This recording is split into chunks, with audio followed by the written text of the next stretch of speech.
សួស្តីបងប្អូនអ្នកគ្នាបន្ទាប់ពីឃើញវីដេអូនេះហើយបងប្អូនខ្លះប្រហែលជាស្គាល់ហើយនឹងដឹង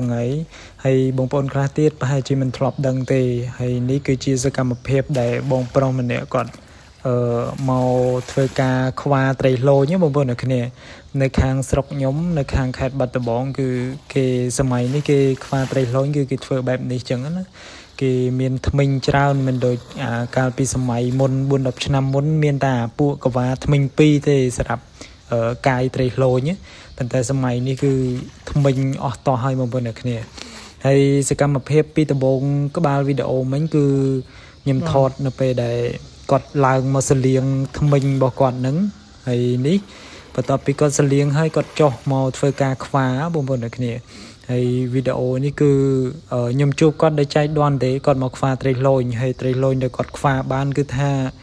ធំមែនទែនដូចដែលឃើញអញ្ចឹង